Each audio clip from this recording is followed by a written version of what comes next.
नमस्कार दोस्तों, आप सभी का स्वागत है BCS अकेडमी पर। और आज के इस वीडियो में हम नीट IIT मेन का 5वां पार्ट लेकर आए हैं। इसमें आप देखेंगे सार्थक अंक के नियम कायदे, साथ में अंकों का पूर्णांकन करना भी आज के इस वीडियो में देखने वाले हैं, समझने वाले हैं। विद्यार्थियों, इससे पहले हमने इसी श्रृंखला में 4 वीडियो बना दिए हैं। आप हमारे YouTube चैनल की प्लेलिस्ट पर जाकर देख सकते हैं, साथ में हमारे ऐप पर जाकर भी इन वीडियोज़ को देख सकते हैं, समझ सकते हैं। विद्यार्थियों, यदि आप हमारे YouTube चैनल पर नए हैं तो चैनल को सब्सक्राइब कर लीजिए, साथ में बेल आइकन भी दबा दीजिए ताकि आपको आगे की वीडियोज़ की नोटिफिकेशन मिलती रहे। अब इस वीडियो को स्टार्ट करते हैं। सबसे पहले हम बात करते हैं सार्थक अंक होते क्या हैं, सिग्निफिकेंट नंबर होता क्या है।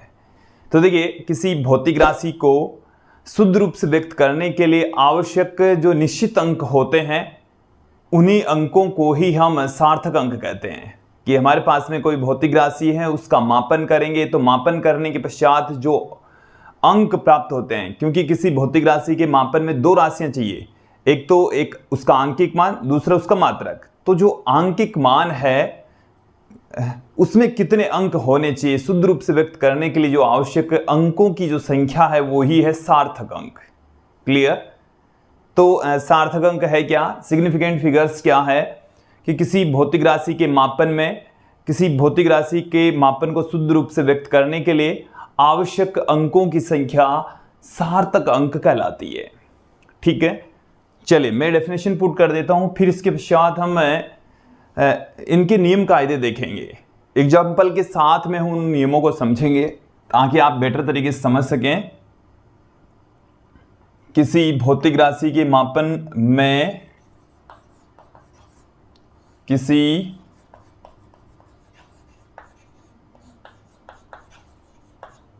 भौतिक राशि के मापन को शुद्ध रूप में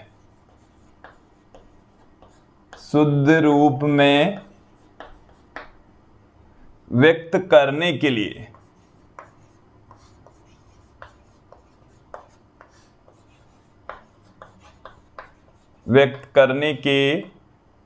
लिए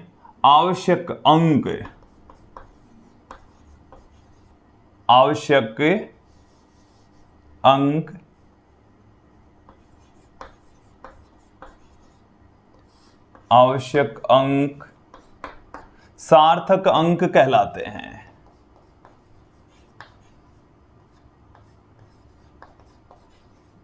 सार्थक अंक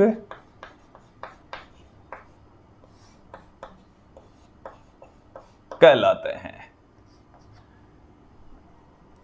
किसी भौतिक राशि का हम मापन करेंगे और भौतिक राशि के मापने में जो अंकों की आवश्यकता होती है, शुद्ध रूप से व्यक्त करने के लिए जितने अंकों की जरूरत होती है, वो जो सारे के सारे अंक हैं उनको ही हम सार्थक अंक कहेंगे।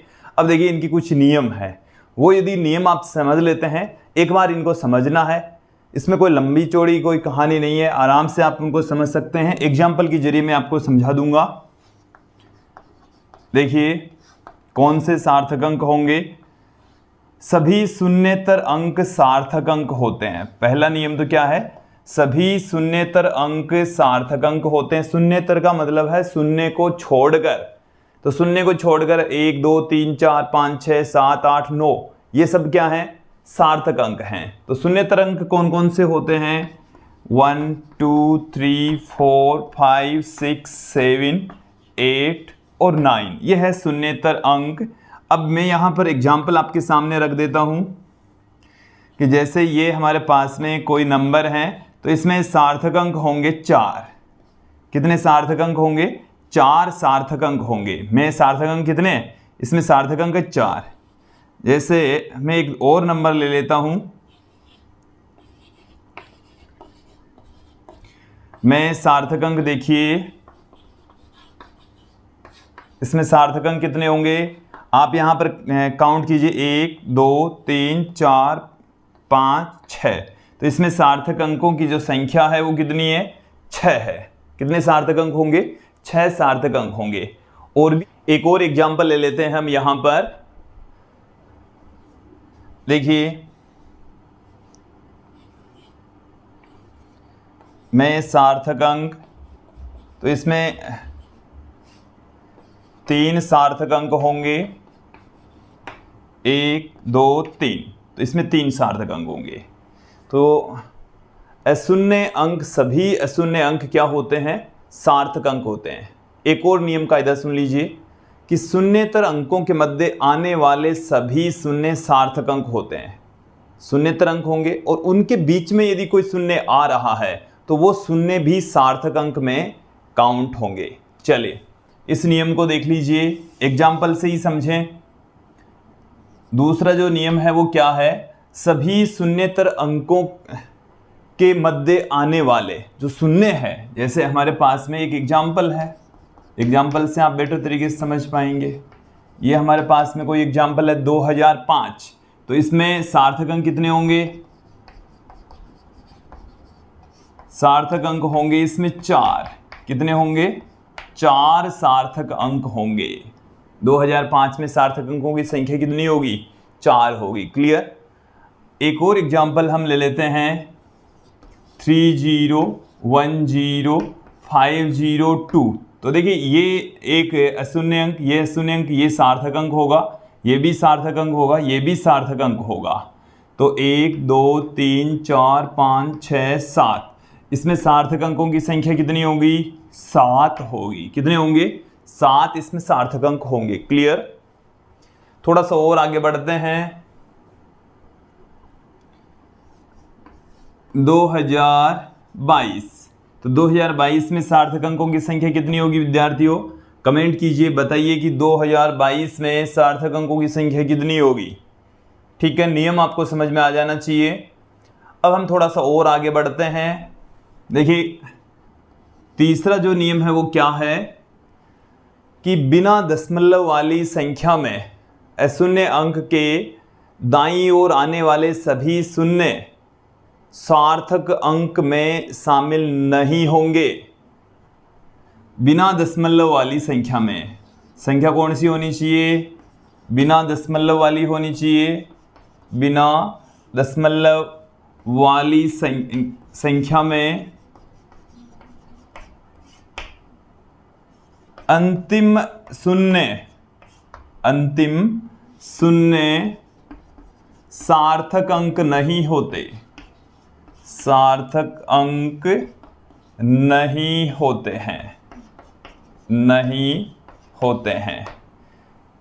देखो जैसे हमारे पास में ये कोई नंबर है, एग्जाम्पल हमने ले लिया है 250, तो इसमें ये 2 सार्थक अंक है, 5 सार्थक अंक है, इसमें दशमलव नहीं है, तो ये सार्थक अंक नहीं है। ये वाला जो 0 है, अंतिम जो शून्य है, ये सार्थक अंक में काउंट नहीं होगा। में सार्थक अंक कितने होंगे? में सार्थक अंक, इसमें सार्थक अंक होंगे 2। इसको एकदम क्लियर कर लीजिए। कई बार हमें लगता है कि ये 0 तो इसका तो महत्व है, बट भौतिकी में इनको सार्थक अंक नहीं लेकर चलेंगे। क्लियर हो जाना चाहिए। 2 और 5 ये 2 ही सार्थक अंक है, ये जो शून्य है वो सार्थक अंक में काउंट नहीं होगा। जबकि जैसे मैं लिख दूं यहाँ पर, अगला जो हमारे पास में एग्जाम्पल है वो है 2050। 2050 में ये सार्थक अंक है, ये सार्थक अंक है, और 2 अशून्य अंकों के मध्य आने वाला ये शून्य, ये भी सार्थक अंक है, लेकिन अंतिम जो शून्य है वो सार्थक अंक नहीं है। तत्पश्चात इसमें सार्थक अंकों की जो संख्या है वो कितनी आएगी? 3 आएगी। इसमें सार्थक अंक कितने होंगे? 3 होंगे। 205 में सार्थक अंक कितने होंगे? 3 होंगे। क्लियर? आगे बढ़ते हैं 20500 में सार्थक अंक कितने होंगे? 20,500। 20,500 में सार्थक अंकों की संख्या होगी। इसमें ये सार्थक अंक, ये भी सार्थक अंक, ये सार्थक, ये दोनों ही अंतिम जो 0 है, अंतिम जो शून्य है वो सार्थक अंक नहीं होंगे। इसमें भी सार्थक अंकों की संख्या कितनी होगी? 3 ही होगी। क्लियर? थोड़ा सा और आगे बढ़ते हैं। अब की बार जो एग्जाम्पल मैं आपको बता रहा हूँ उसमें सार्थक अंकों की संख्या आप कमेंट कीजिए, बताइए इसमें सार्थक अंक कितने होंगे। जैसे ये हमारे पास में एक नंबर है 37,000, इसमें सार्थक अंकों की जो संख्या है वो आपको बतानी है। कमेंट कीजिए, बताइए कि 37,000 में सार्थक अंक कितने होंगे। कमेंट में अवश्य लिखिए कि भाई 37,000 में सार्थक अंक आप बताइए। आपको कितना समझ में आ रहा है उससे हमें भी पता चल जाएगा। सार्थक अंकों की संख्या इजी है, काफ़ी इजी है, बताइए। चलिए हम अगले नियम की ओर बढ़ते हैं। चौथा नियम,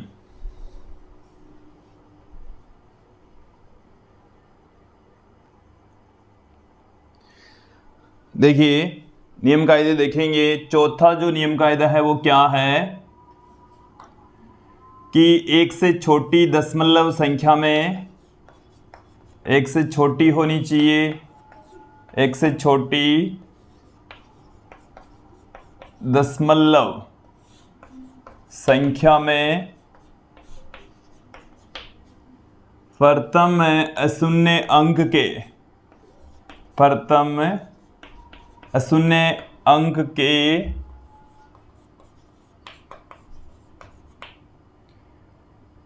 दाईं ओर, बाईं ओर, बाईं ओर आने वाले शून्य सार्थक अंक नहीं होते हैं, सार्थक अंक नहीं माने जाते, नहीं माने जाते हैं। देखो एग्जाम्पल से आप समझेंगे। देखो एक बार इसको नियम को समझ लीजिए। संख्या कैसी होनी चाहिए? एक से छोटी होनी चाहिए। एक से छोटी यदि कोई संख्या है तो उसमें डेफिनेटली 100% दशमलव होगा।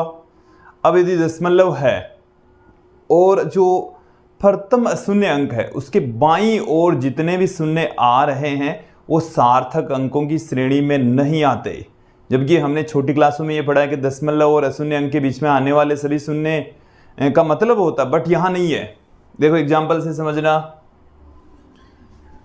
हमारे पास में कोई ये संख्या है 0.02, 0.02। हम ये मानते हैं कि इसमें छोटी क्लासों में ये पढ़ते हैं कि इस जीरो का महत्व है, बट यहाँ पर नहीं है। इस संख्या में ये प्रथम अशून्य अंक है, इसके बाईं ओर आने वाले जो शून्य हैं ये सार्थक अंक नहीं होंगे। इसमें केवल और केवल ये 2 है वो सार्थक अंक हैं। में सार्थक अंक कितने होंगे? 1। इसमें सार्थक अंकों की संख्या कितनी है? 1 है। आगे बढ़ते हैं।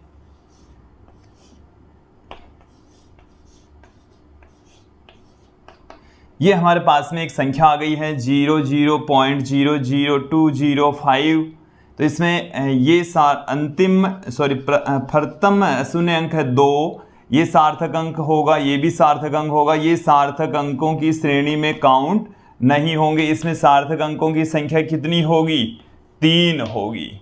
तो एक से छोटी दशमलव संख्या में प्रथम अशून्य अंक के बाईं ओर आने वाले सभी शून्य सार्थक अंक काउंट नहीं होंगे, सार्थक अंक नहीं माने जाते हैं। क्लियर हो जाना चाहिए, ठीक है। अब हम लेंगे कि किसी दशमलव संख्या में, अगला जो नियम है वो क्या है? किसी दशमलव वाली संख्या में अंतिम अशून्य अंक के दाईं ओर आने वाले सभी शून्य सार्थक अंक होते हैं। जबकि छोटी क्लासों में हमने ये पढ़ा है कि इनका कोई महत्व नहीं है, बट यहाँ पर है विद्यार्थियों। यहाँ वाला ही आपको ध्यान में रखना है। दशमलव वाली संख्या में, दशमलव वाली संख्या में, दशमलव वाली संख्या में अंतिम अशून्य अंक के, अंतिम अशून्य अंक के अंतिम अशून्य अंक के दाईं ओर, दाईं ओर आने वाले शून्य सार्थक अंक नहीं माने जाते। सार्थक अंक माने जाते हैं। सार्थक अंक होते हैं, ऐसे लिखिए, सार्थक अंक होते हैं। क्लियर? देखो तो एग्जाम्पल से देखिए। जैसे हमारे पास में है 39.10, तो इसमें सार्थक अंकों की संख्या कितनी होगी? 4 होगी। दशमलव वाली संख्या के अंतिम शून्य अंक के दाईं ओर आने वाले शून्य भी सार्थक अंक होते हैं, तो इसमें सार्थक अंकों की संख्या कितनी होगी? मैं सार्थक अंक, तो इसमें सार्थक अंकों की संख्या कितनी होगी? 4। सभी अंक, ये भी सार्थक अंक, ये भी सार्थक अंक, ये भी सार्थक अंक, ये भी सार्थक अंक, तो सभी अंक सार्थक अंक यहाँ पर होंगे। फिर एक और एग्जाम्पल मैं आपके सामने रखता हूँ कि 207.00। इसमें देखिए ये दो तो सार्थक अंक है, ये इनके मध्य आने वाले सभी शून्य सार्थक अंक होते ही हैं, तो 3 तो सार्थक अंक हो गए। इसमें दशमलव है, तो इसमें इन दशमलव वाली संख्या में इस अंतिम शून्य अंक के दाईं ओर आने वाले ये शून्य भी सार्थक अंक होंगे। तत्पश्चात 1 2 3 4 5 6, तो इसमें सार्थक अंकों की संख्या कितनी होगी? 6 होगी। क्लियर? ये आपको समझ में आ जाना चाहिए, एकदम क्लियर हो जाना चाहिए। ठीक है।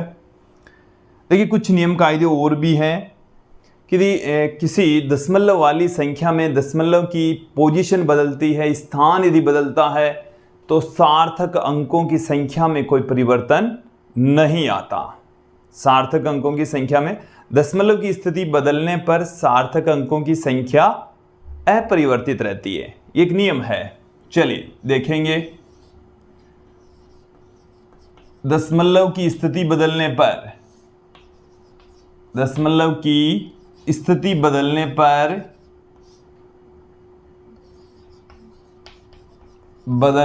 पर सार्थक अंक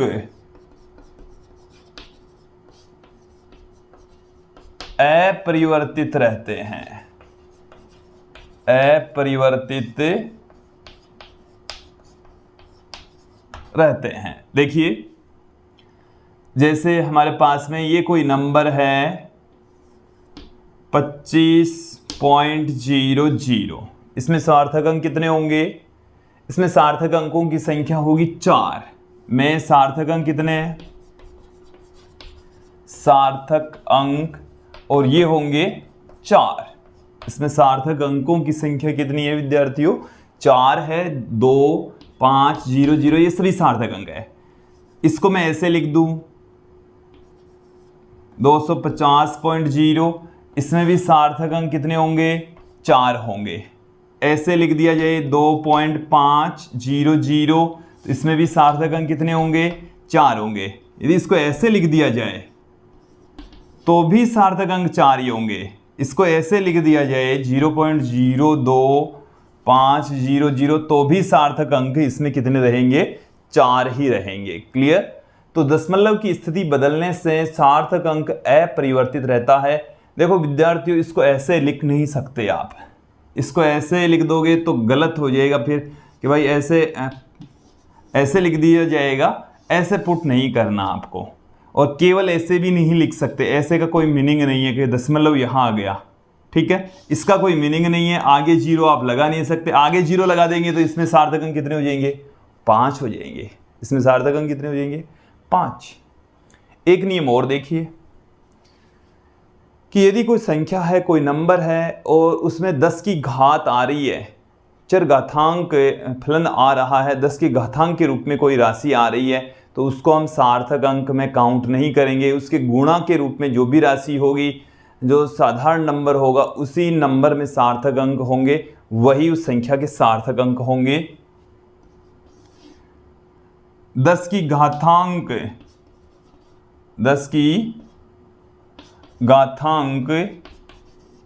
सार्थक अंक नहीं होती, सार्थक अंक में नहीं गिनी जाती है, नहीं गिनी जाती है। देखें जैसे 1.6 × 10 की घात -19 कूलाम, इसमें सार्थक अंकों की संख्या होगी 2। कितनी होगी सार्थक अंकों की संख्या? 2। ये 10 की घात -19, इससे कोई लेना देना नहीं है। इसमें जितने सार्थक अंक होंगे वही उस संख्या में सार्थक अंक होंगे। जैसे मैं यहाँ पर द्रव्यमान पुट करूँ प्रोटॉन का, ये द्रव्यमान होता है, इसमें सार्थक अंकों की संख्या होगी 1.673। इसके अकॉर्डिंग तो इसमें 4 हैं तो इसमें सार्थक अंकों की संख्या 4 होगी। इससे 10 की घातांक से कोई लेना देना नहीं है विद्यार्थियों। तो ये रहे हैं सार्थक अंकों के कुछ नियम और हमने इनके एग्जाम्पल से इनको समझाने का प्रयास किया है। अब हम जब हम राशियों का जोड़ या बाकी करते हैं या भाग या गुणा करते हैं, तब जो परिणाम प्राप्त होता है, रिजल्ट प्राप्त होता है, उसमें सार्थक अंक कितने होंगे, उसके लिए हमें पहले अंकों का पूर्णांकन समझना पड़ेगा, राउंडिंग ऑफ समझना पड़ेगा। उसको मैं थोड़ा समझा देता हूँ। उसके भी कुछ नियम कायदे हैं, वो यदि नियम आप फॉलो कर लेते हैं तो आप आराम से अंकों का पूर्णांकन कर सकते हैं। पहले हम अंकों का पूर्णांकन करना सीख लेते हैं, फिर उसके पश्चात हम जोड़ बाकी गुणा भाग करते हैं, तो जो रिजल्ट प्राप्त होते हैं उसमें सार्थक अंकों की संख्या कितनी होगी वो हम देख लेते हैं। वो काफ़ी महत्वपूर्ण है, इम्पोर्टेंट है। सार्थक अंकों में जो जोड़ बाकी गुणा भाग के पश्चात जो रिजल्ट प्राप्त होते हैं उसमें सार्थक अंक आपको आने चाहिए। चलिए वीडियो के अंत तक आप बने रहिए, धैर्य बनाकर रखिए। आसान टॉपिक है, छोटा टॉपिक है विद्यार्थियों। अब हम आगे बढ़ते हैं, अंकों का पूर्णांकन करना, राउंडिंग ऑफ है। देखिए हमारे पास में कोई नंबर होगा और उन नंबर को हम छोटे अंकों में थोड़ा सा कम करने वाले, वो कैसे करते हैं वो आप समझेंगे। कि देखिए जिस अंक तक किसी संख्या को पूर्णांकित करना होता है तो उसके लिए कुछ नियम कायदे हैं, वो नियम कायदे आपको समझने पड़ेंगे। देखो पहला नियम तो क्या है, अंकों को पूर्णांकित करने के कुछ नियम हैं। पहला नियम क्या है, जिस अंक को पूर्णांकित करना है, जिस अंक तक पूर्णांकित करना है, पूर्णांकित करना है, उसके बाद का अंक, बाद का अंक 5 से छोटा है तो उसे अपरिवर्तित रखते हैं, तो उसे अपरिवर्तित रखते हैं, अपरिवर्तित रखते हैं। तथा 5 से बड़ा होने पर, 5 से बड़ा होने पर उसमें एक जोड़ देते हैं, उसमें एक जोड़ देते हैं। देखिए विद्यार्थियों, एग्जाम्पल के जरिए इसे हम समझ लेते हैं कि हमारे पास में जैसे ये कोई संख्या है, ध्यान देंगे बोर्ड पर 2.5363, ये कोई संख्या है और इसको हमारे को 4 अंकों तक रखना है, मतलब 6 अंक, ये वाली जो संख्या है, ये वाला जो डिजिट है 6, इस तक हमारे को रखना है। तो 6 के बाद वाला, ठीक बाद वाला अंक हमें देखना है, तो ये 3 है, तो ये 3 है, तो ये है 5 से छोटा, तो इसको हम पूर्णांकित करेंगे तो क्या हो जाएगा 2.536। इसमें कोई परिवर्तन नहीं करेंगे, 6 है तो इसको 6 ही रखेंगे, एज इट इज रखना आपको। क्लियर। फिर देखो मैं और एग्जांपल ले लेता हूं यहां पर 25.33449। इसमें जैसे मान लो कि इस अंक तक पूर्णांकित करना है तो इसके ठीक बाद वाला अंक हमें देखना है, वो 4 है जो कि 5 से छोटा है। आपको ये नहीं देखना कि भाई ये तो 9 है, 9 से कोई लेना देना नहीं है, इस अंक तक पूर्णांकित करना है, तो इसके बाद वाला, ठीक बाद वाला अंक क्या है 4, जो कि क्या है 5 से छोटा है। तो इसे हम क्या करेंगे, कोई परिवर्तन नहीं करेंगे, 25.34 आ जाएगा, इसका पूर्णांक क्या आ जाएगा 25.34। आगे देखें, जैसे हमारे पास में ये कोई नंबर है 3.74 और ये आ गया हमारे पास में 6। इसे हम पूर्णांकित करना चाहते हैं और 3 अंकों तक करना चाहते हैं। ये जो डिजिट है 4, इसके ठीक बाद वाला अंक हमें देखना है जो कि 6 है। ये 5 से बड़ा है, 5 से बड़ा है तो इसमें हम 1 जोड़ देंगे। देन क्या आ जाएगा, हमें क्या मिल जाएगा, 3.75 मिल जाएगा, 3.75। इसी तरीके से एक और नंबर हम ले लेते हैं समझने के हिसाब से,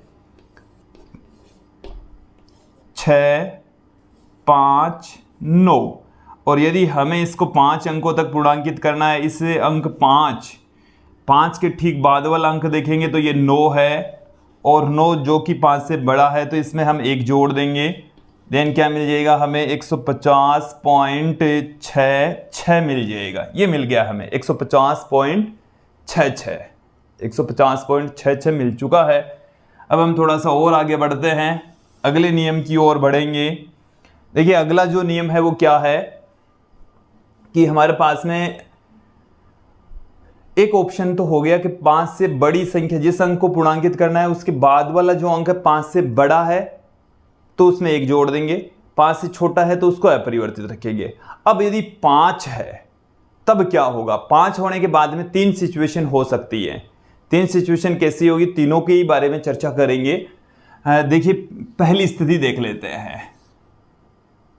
जिस अंक को पूर्णांकित करना है, जिस अंक को पूर्णांकित करना है, पूर्णांकित करना है, उसके बाद 5 आए, कितना आ रहा है, 5। देन क्या होगा, 5 आए तो देखो यदि 5 आ जाएगा तो क्या होगा यह आपको समझना है। तो 5 आए तथा उसके बाद अशून्य अंक आए, अशून्य अंक आए तो उसमें 1 जोड़ देते हैं, तो उसमें 1 जोड़ देते हैं, 1 जोड़ देते हैं। एग्जाम्पल देखें, 3.4 ये हमारे पास में आ गया है 5, 3। हमें यहां तक ही पूर्णांकित करना है। चलिए यहां तक नहीं है, इस 4 तक पूर्णांकित करना है। तो देखिए इसके बाद में ठीक बाद में क्या आ गया, 5। यदि 5 से छोटा, इस 4 के बाद में 5 से छोटी आती तो 3.4 हो जाता, 5 से बड़ी आती तो 3.5 हो जाता। बट 4 के बाद में कितना आ रहा है, 5 आ रहा है। तो 5 आ रहा है और उसके बाद में भी एक अंक और आ रहा है, वो 3 आ रहा है जो कि 0 से बड़ा है। तो इसमें हम क्या करेंगे, 1 जोड़ देंगे, ये हो जाएगा 3.5। इसी प्रकार से आप देखें 67.7, 8, 5, 9। तो इस अंक तक यदि पूर्णांकित करना है तो इसके ठीक बाद वाला अंक कितना है, 5। 5 के बाद में भी हमें एक अंक दे रखा है जो कि 9 है, तो हम क्या करेंगे, इसमें 1 जोड़ देंगे। देन हमें क्या मिल जाएगा, 67.79 मिल जाएगा, 67.79 हो जाएगा। क्लियर, 1 जोड़ देंगे। 5 देखो जिस अंक को पूर्णांकित करना है उसके बाद में 5 है, 5 के बाद में भी कोई अशून्य अंक आ रहा है ना, तब उसमें 1 जोड़ देंगे। ये नियम है। अब एक और नियम देखें। एक और नियम क्या है कि जिस अंक को पूर्णांकित करना है उसके बाद में 5 आए, उसके बाद में या तो 5 आए, बाद में या तो कोई अंक नहीं हो, 5 आए और 0 आए, तब उससे ठीक पहले वाले अंक को देखेंगे। 5 से ठीक पहले वाले अंक को देखेंगे। जिस अंक को पूर्णांकित करना है, जिस अंक तक पूर्णांकित करना है उसको देखेंगे। यदि वो सम है तो उसमें कोई परिवर्तन नहीं करेंगे, यदि वो विषम है तो उसमें हम 1 जोड़ देंगे। चलिए नियम समझ लीजिए। जिस अंक को पूर्णांकित करना है, जिस अंक को पूर्णांकित करना है, पूर्णांकित करना है, उसके ठीक बाद 5 आए वह उसके बाद शून्य हो, क्या हो? शून्य हो, तो दो नियम होंगे। शून्य हो तो पूर्णांकित होने वाला अंक, पूर्णांकित होने वाला अंक सम है तो उसे अपरिवर्तित रखते हैं। सम है तो उसे अपरिवर्तित रखते हैं, अपरिवर्तित रखते हैं। और विषम है, और विषम है तो उसमें एक जोड़ देते हैं, तो उसमें एक जोड़ देते हैं, एक और ऐड कर देंगे। आ गई बात समझ में? क्लियर? कुछ एग्जाम्पल्स मैं आपके सामने रख देता हूं ताकि आप बेटर तरीके से समझ सके। एग्जाम्पल देखिए विद्यार्थियों, जैसे ये हमारे पास में कोई नंबर है 67.45, ये कोई नंबर है, इस 4 को पूर्णांकित करना है तो क्या आएगा? 307.475। तो पूर्णांकित, इस अंक को पूर्णांकित करना है तो क्या आएगा?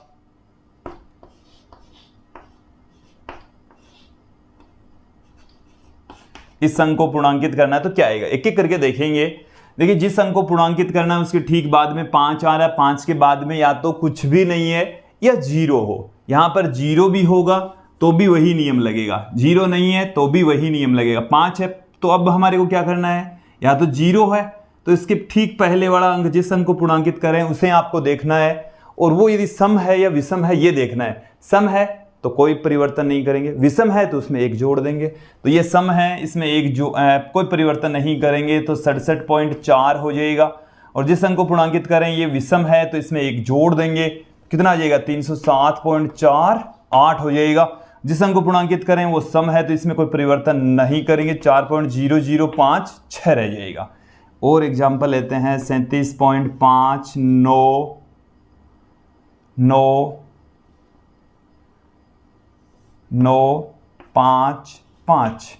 और जैसे मान लो इस 5 को पूर्णांकित करना है तो ये विषम है, इसके बाद वाला अंक भी विषम 5 है तो इसमें हम एक जोड़ देंगे। एक जोड़ देंगे तो देखो अब देखना आप क्या आ जाएगा? 37.596 आ जाएगा। क्लियर? तो ये अंकों का पूर्णांकन करना आपको समझ में आ जाना चाहिए। एकदम आसान सा नियम है। कुछ नियम आपको याद रखने पड़ेंगे, समझने पड़ेंगे। याद रखने से ज़्यादा बेटर है इनको समझ लीजिए। एक बार समझ में आ गया तो इसे दोबारा देखने की आवश्यकता नहीं है। अब हम इस वीडियो का सबसे जो महत्वपूर्ण पार्ट है वो अब देखने वाले हैं कि जब हम जोड़, बाकी, गुणा, भाग करते हैं तो जो रिजल्ट हमें मिलता है, जो परिणाम हमें मिलता है, उसमें कितने सार्थक अंक होंगे। और ऐसा क्वेश्चन आपको कंपटीशन एग्जाम में पूछा जा सकता है। तो आप हमारे साथ में यूं ही बने रहिए। चलिए बताता हूं, मैं सिखाता हूं आपको।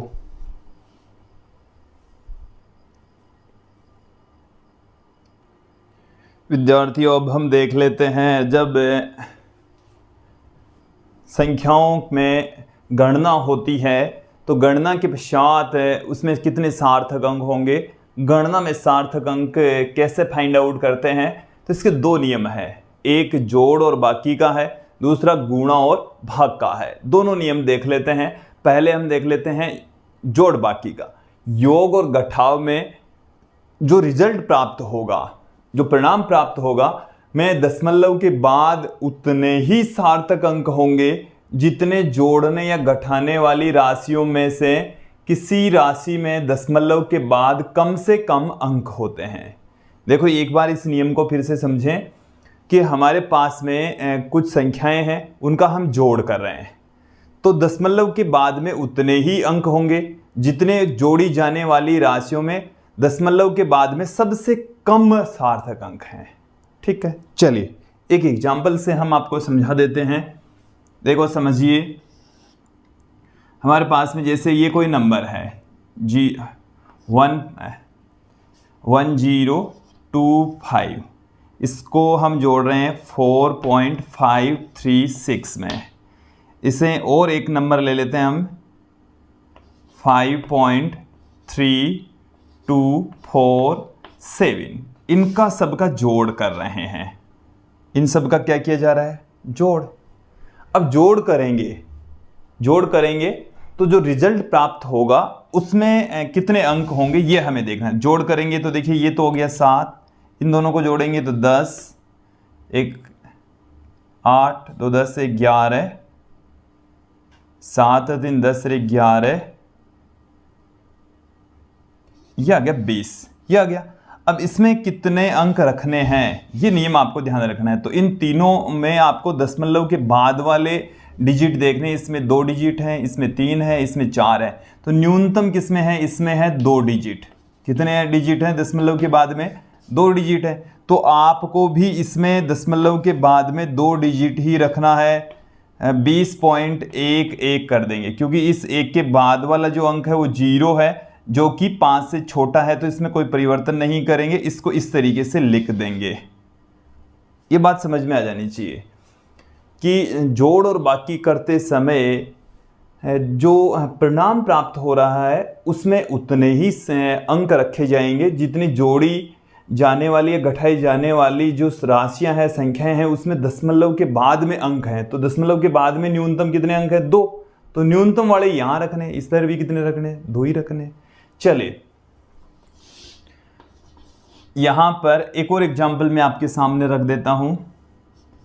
5.32 और इसमें से हम घटा रहे हैं 0.127 हम घटा रहे हैं। चलिए एक बार घटा लीजिए, फिर हम देखेंगे कि इसमें सार्थक अंक कितने होंगे। तो देखिए यहाँ पर कोई अंक नहीं आ रहा नजर। 10 में से 7 गया तो कितना रह गया? 3। 11 में से 2 गए तो 9, 2 में से 1 गया तो 1। ये आ गया हमारे पास में, ये रिजल्ट आया। अब इस रिजल्ट के अंदर कितने सार्थक अंक होंगे तो आपको इन दोनों अंकों को देखना है। इसमें 2 सार्थक मतलब 2 अंक हैं दशमलव के बाद में, इसमें 3 हैं। तो इसमें न्यूनतम किसमें है? इसमें है। न्यूनतम वाले को देखना है। तो न्यूनतम इसमें दशमलव के बाद में कितने अंक हैं? 2 हैं। तो 2 हैं तो इधर भी कितने रखने हैं? 2 ही रखने हैं। 2 रखेंगे तो 5 पॉइंट, इस 9 के बाद वाला अंक 3 है, जो कि 5 से छोटा है, इसलिए इसमें कोई परिवर्तन नहीं करेंगे।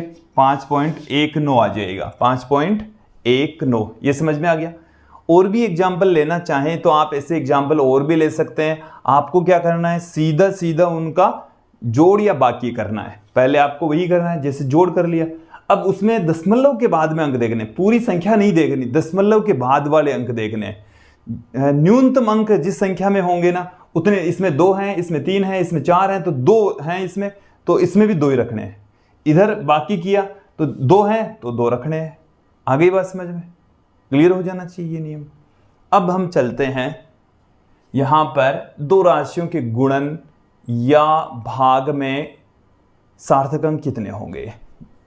हम ये जानते हैं कि गुणन तो 2 से अधिक राशियों का भी हो सकता है, लेकिन भाग 2 ही राशियों का होता है। ठीक है, तो इसमें क्या करना आपको कि न्यूनतम सार्थक अंक देखने हैं कि जो दी हुई संख्याएं हैं उसमें न्यूनतम सार्थक अंक जितने होंगे उतने ही आपको रिजल्ट में रखने हैं।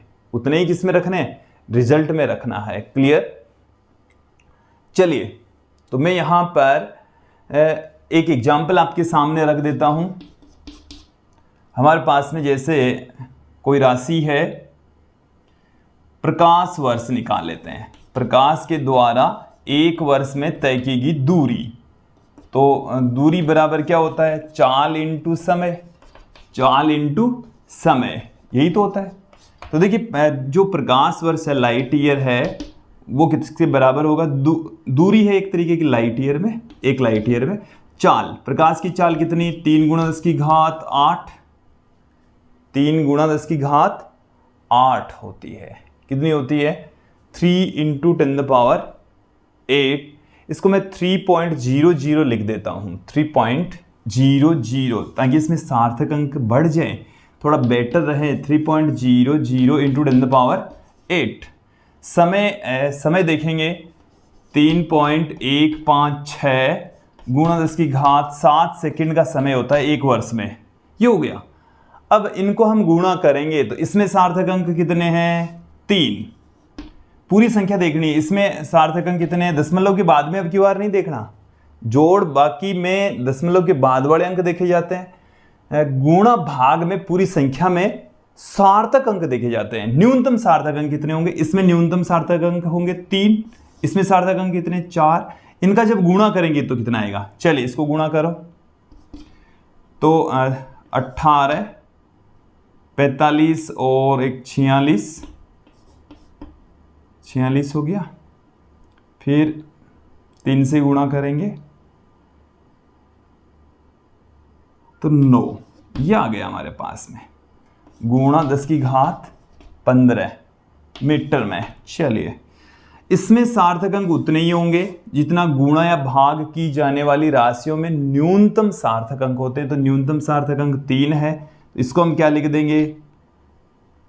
3 ही इसमें सार्थक अंक रखने हैं, तो 9.4 इस तक ही रखने हैं। इसके बाद वाला अंक 5 से बड़ा, तो इसमें 1 जोड़ देंगे तो 9.47 इंटू 10⁻15 मीटर आ जाएगा। यह आ जाएगा इसका कैलकुलेशन के पश्चात। यह आपको समझ में आ जाना चाहिए। क्लियर?